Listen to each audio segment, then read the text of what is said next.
Good morning, students. Today we shall do long question answers of history chapter first. Let us start.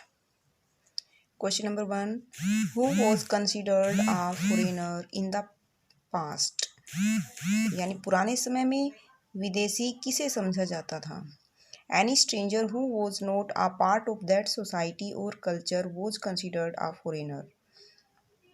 कोई भी अजनबी जो उस समाज या संस्कृति का हिस्सा नहीं होता था उसे विदेशी समझा जाता था।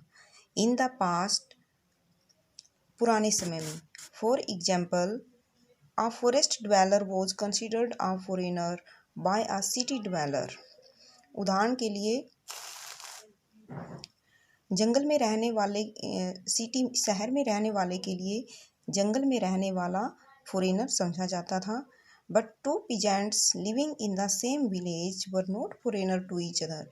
लेकिन एक ही गांव में रहने वाले दो पीजेंट्स एक दूसरे के लिए विदेशी नहीं थे। तो इस तरह से हम देखते हैं कि जो फॉरेनर शब्द का जो मतलब है पुराने समय में अलग था और आज अलग है। आज हमारे लिए फॉरेनर्स कौन होते हैं? जो who belongs to other country, जैसे कि अमेरिका, इटली आदि, जापान आदि देशों से जो लोग बिलोंग करते हैं वो हमारे लिए विदेशी हैं। लेकिन पुराने समय में अगर हमारे समाज से कोई दूर हो या दूसरे गांव का हो तो उसको हम विदेशी कहते थे। Next, list some of the technological changes associated with this term with this period. इस पीरियड के दौरान जो भी तकनीकी परिवर्तन हुए उनकी लिस्ट बनाइए। Persian wheel for irrigation, first जो कृषि के लिए पर्शियन व्हील का आविष्कार हुआ था।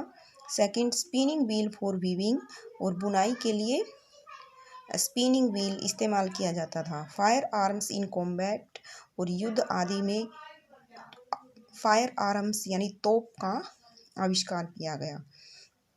नेक्स्ट क्वेश्चन है, what were some of the major religious developments during the period. इस पीरियड के दौरान कौन कौन से मुख्य धार्मिक परिवर्तन हुए?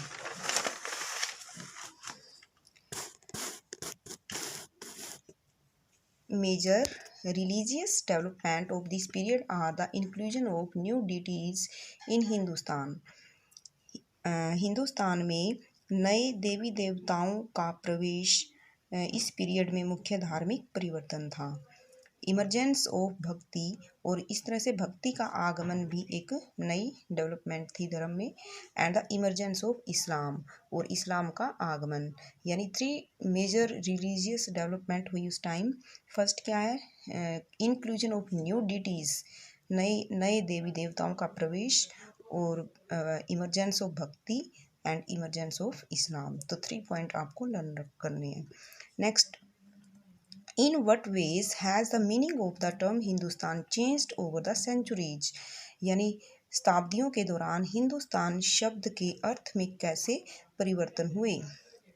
Over the centuries, there has been a vast change in the meaning of the term Hindustan. शताब्दियों के दौरान हिंदुस्तान शब्द के अर्थ में इस तरह से बहुत ज़्यादा चेंज हुआ।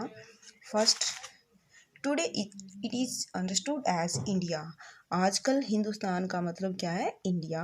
द मॉडर्न नेशन स्टेट, जो कि आधुनिक राष्ट्र है। इन 13th सेंचुरी, और 13वीं शताब्दी में the term stood for the lands under the Delhi सल्तनत।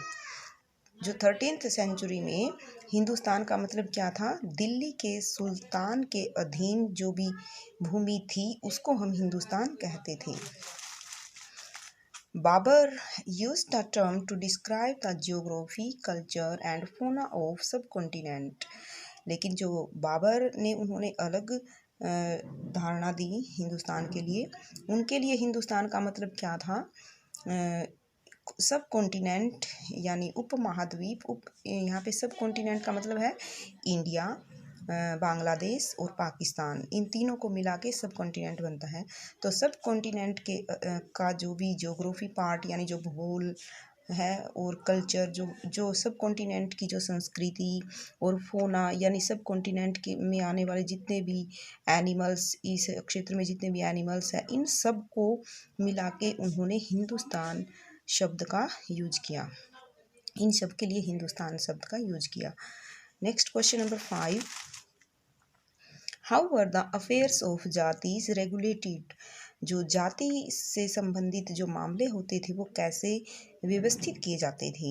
The affairs of the assembly of elders known in some areas as the affairs of the jatis were regulated by an assembly of elders known in some areas as जाति पंचायत। जो जाति संबंधी जो मामले होते थे वो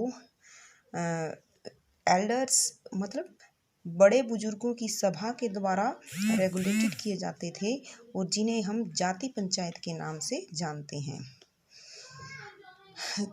सम एरियाज किसी किसी क्षेत्र में। नेक्स्ट है, what does the term pan regional empire mean? Pan regional empire का मतलब क्या है?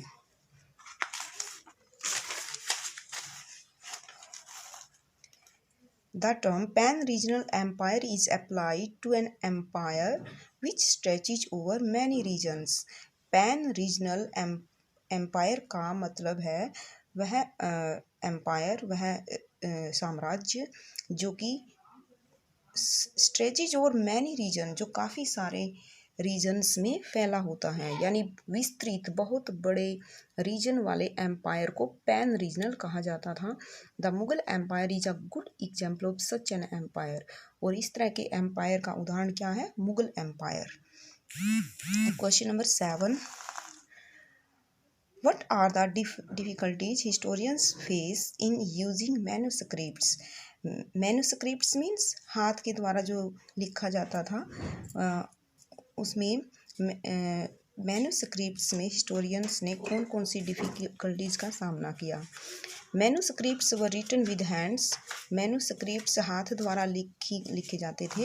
And as a result there were small but significant differences between any two copies. और इस तरह से हाथ के द्वारा लिखने की वजह से दो कॉपीज़ में कुछ न कुछ स्मॉल, छोटा मोटा, थोड़ा बहुत या बहुत, लेकिन सिग्निफिकेंट, लेकिन महत्वपूर्ण चेंजेस आ जाते थे। The scribes who copied them, लेखक, स्क्राइब्स मीन्स लेखक, हु कॉपीड दैम जो इनको कॉपी करता था, यानी टेक्स्ट को एक वर्जन में से देख के जो दूसरे वर्जन में लिखता था, कॉपी करता था। इंट्रोड्यूस्ड चेंजेस, वो इस वजह से उसमें चेंजेस ला देता था, यानी कुछ नहीं समझ में आए तो वो अपनी तरफ से लिख देता था, इस तरह से चेंज हो जाते थे। As a result historians have to read different manuscripts version of the same text.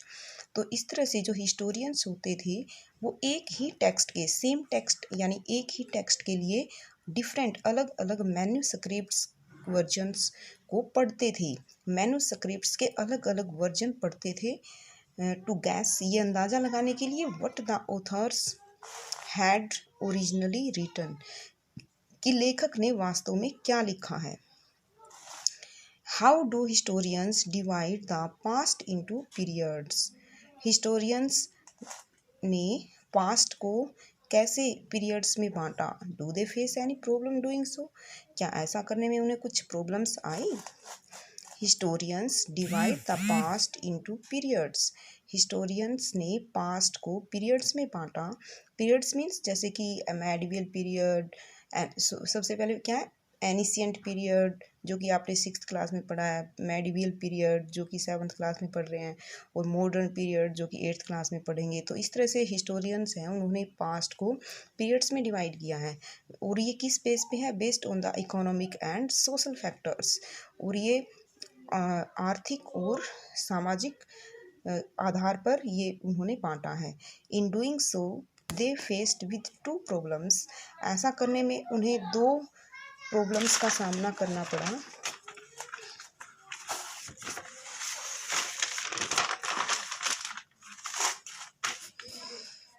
First, economic and social changes.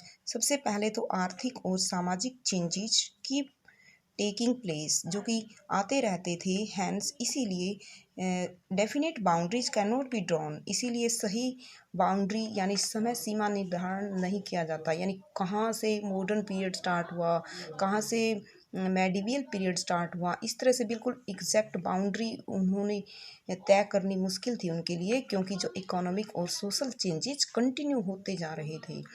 तो इस तरह से क्या दिक्कत आई उन्हें, इकोनॉमिक और सोशल चेंजेस की वजह से बाउंड्री को डिसाइड करने में। Second these periods are compared with modernity. जो ये पीरियड्स है ना, एनिशियंट पीरियड, मेडिवल पीरियड, इनकी कंपैरिजन मॉडर्निटी यानी आधुनिकता से की गई। Modernity gives a sense of progress, और मॉडर्निटी का मतलब होता है उन्नति की ओर संकेत करता है आधुनिकता। This implies that there was no progress before. इससे पता चलता है कि उस टाइम कोई भी प्रोग्रेस नहीं हुई थी, विच इज़ नॉट ट्रू, जो कि ट्रू नहीं है। So students, this was your long questions. These are your long questions, and I hope you will write in neat and clean handwriting in your notebook. Thank you, students.